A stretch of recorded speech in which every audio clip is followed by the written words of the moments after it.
Eh bien, bonjour à tous les amis et bienvenue dans cette nouvelle vidéo. Alors, il y a quelques années, je pense il y a peut-être 2 ou 3 ans, j'avais fait une vidéo où j'expliquais ma stratégie sur les différents parts, donc par 3, par 4, par 5.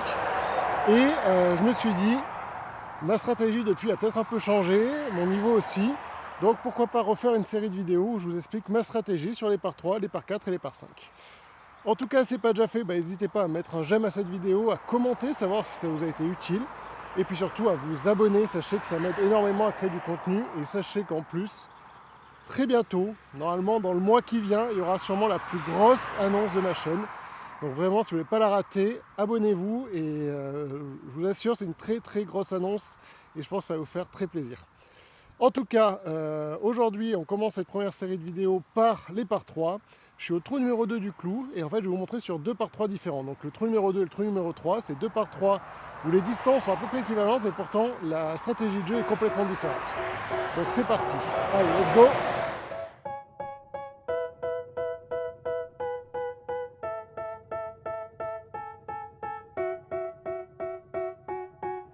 They tell me that I'm never gonna make it. They want me to do something that can make sense. They hate when I keep dreaming I'll be famous, but I don't give a fuck, I'ma keep chasing.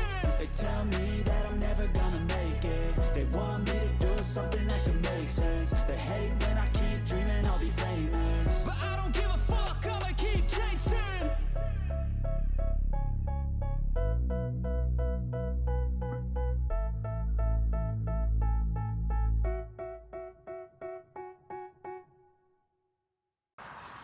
Donc c'est parti, on est au trou numéro 2.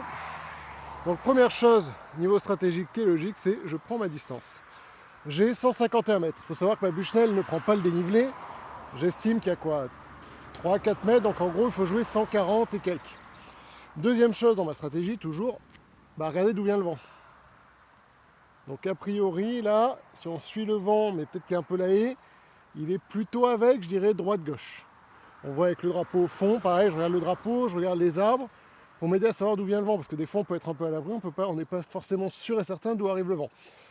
Donc je dirais, voilà, on voit bien le drapeau, le vent est droite-gauche. Donc j'ai 151 mètres. Je connais le parcours parce que c'est un parcours où je joue. Si j'avais un carnet de parcours, ce serait différent, je regarderai. Je sais que, et normalement, si je ne suis pas trop fainéant, au montage, je vais vous rajouter une carte ici qui vous montrera en fait ce que je suis en train d'expliquer par rapport à la situation du green. À gauche, il y a un bunker. Donc pas terrible, le drapeau est plutôt au centre, centre-gauche on va dire. Donc si je vais dans le bunker à gauche, ça va être compliqué. Long derrière, il y a de l'eau, long à droite, il y a de l'eau. Donc la zone où il faudrait jouer, théoriquement, si jamais je dois rater, c'est court et si possible à droite. Sur la partie droite du green, j'aurai de la place pour chipper, j'aurai un chip en montée, c'est vraiment l'idéal. Donc maintenant que j'ai ces infos, il faut que je fasse au moins, on va dire, 140 mètres en descente, il y a un vent droite-gauche, et si possible rater à droite. Donc dans ma tête, je me dis, pour moi, le club idéal, c'est un fer 8 en fade. C'est-à-dire qu'en fait, au pire, si elle prend trop de fade, elle sera un peu plus courte et elle sera à droite, donc je serai bien placé. Et si elle ne prend pas de fade, je serai plutôt cœur de green, ça sera très bien. Donc allez, fer 8 en fade.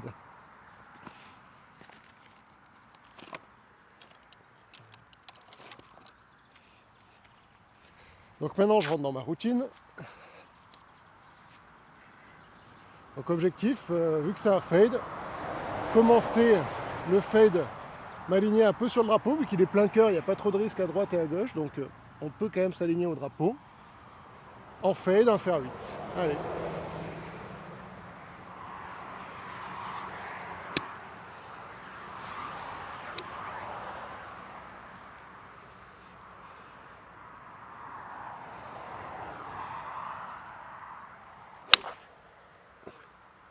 Vous voyez, c'est un peu trop à droite.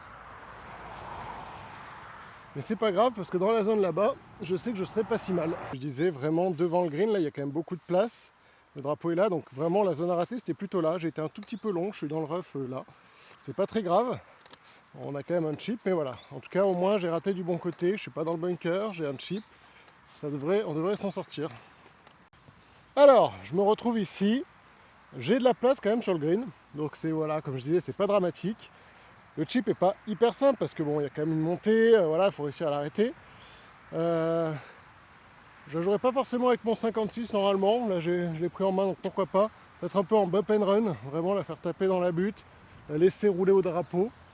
Encore une fois, l'objectif maintenant dans ma stratégie, c'est au pire des cas, tu prends bogey mais jamais plus. Un bogey, c'est facile à revenir en arrière, il suffit de faire un birdie. Faites un triple, un quadruple, c'est-à-dire qu'il faut faire 3 ou 4 birdies, c'est quand même pas la même. Donc voilà, au pire des cas, ça fera bogey, mais là l'objectif c'est quand même de se mettre proche du drapeau, essayer d'aller sauver le par.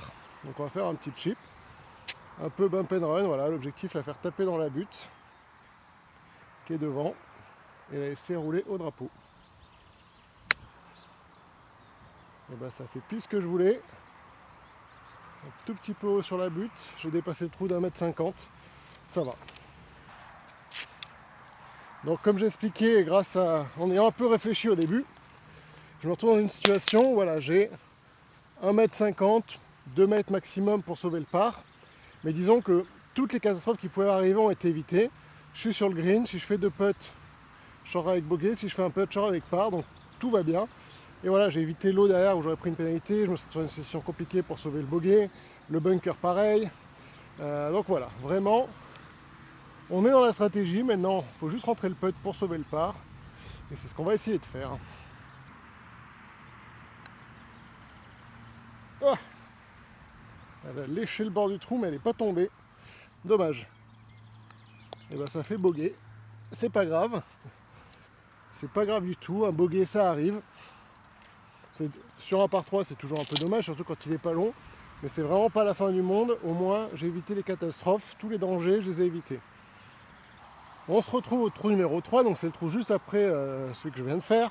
Donc c'est encore un par 3, mais qui cette fois-ci est complètement différent. Comme vous pouvez le voir, il y a de l'eau. C'est-à-dire que là, pour le coup, il y a quand même beaucoup d'eau à voler. Il y a un bunker à droite, un bunker à gauche. C'est tout de suite un par 3 un peu plus difficile. Donc j'ai en distance 151 mètres. C'est marrant, c'est la même distance qu'avant. Sauf que là, pour le coup, sur celui-là, le vent est à peu près identique. Vu qu'on est à peu près dans la même direction, il est peut-être un tout petit peu avec. Mais la différence, c'est que là, il ne faut pas être court. Tout à l'heure, on pouvait être court, il n'y avait pas de souci. Donc là, je vais réfléchir à quel est-ce que je vais faire. Alors, généralement, dans ce genre de situation, il y a 2 options.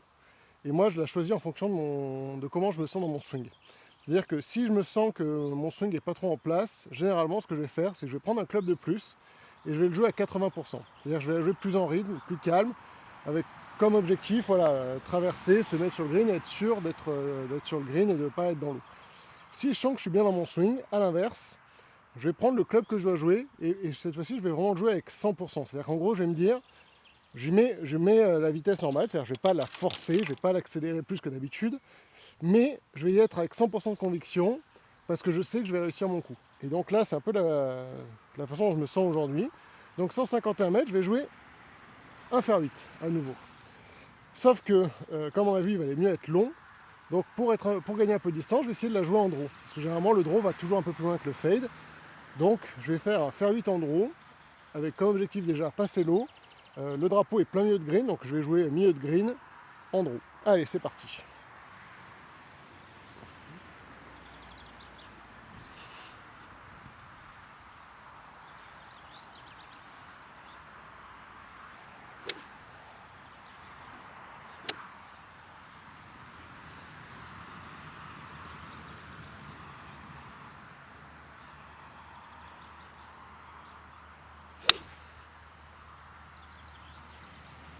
Alors elle prend un peu de draw. Bah écoutez, elle est à hauteur sur le green. Elle a pris un peu moins de draw que ce que j'aurais espéré. Mais elle était bien, franchement, pas à se plaindre. Je suis content. Donc voilà, j'ai fini sur le green. En plus, vous n'allez pas me croire, mais chose incroyable, j'ai réussi à faire 2 pitchs. Il y en a un là, énorme, et un là. Donc c'est quand même beau, hein, réussir à faire 2 pitchs. Ou alors c'est juste que la personne d'avant n'a tout simplement pas relevé son pitch, ce qui est quand même plus probable. Bon bah voilà, je suis sur le green. J'ai 7-8 mètres à peu près pour le birdie. C'est pas mal.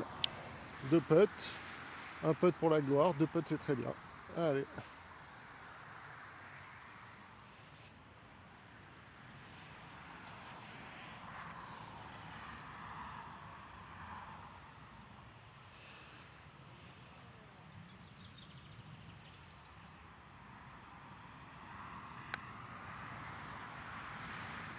Ouf, on peut attaquer.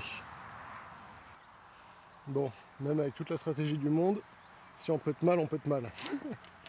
Bon, c'est pas très grave, hein. Il me reste un mètre, un peu plus d'un mètre pour ouais, 1,50 m pour sauver le par. Allez. Ah, quel dommage, 3 putts. Ah bah bogey à nouveau, hein. Bon bah voilà, vous avez vu, la stratégie pourtant était la bonne, mais malheureusement je sors avec 2 bogeys. Ça arrive, mais je préfère me dire je sors avec 2 bogeys en ayant eu la bonne stratégie que sortir avec un triple en me disant j'ai fait n'importe quoi sur le trou.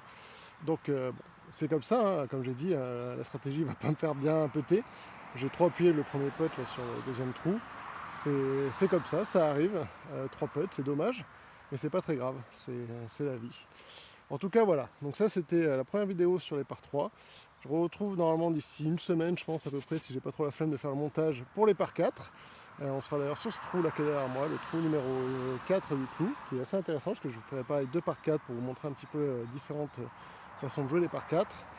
Et voilà, en tout cas, si c'est pas déjà fait, laissez un j'aime. J'espère que cette vidéo qui est un peu courte, voilà, le but c'est que ce soit pas une longue vidéo épuisante, chiante à regarder. Donc voilà, laissez un j'aime, un petit commentaire, à vous abonner comme d'habitude. Comme je l'ai dit, bientôt une très grosse annonce sur la chaîne. Allez, ciao les amis!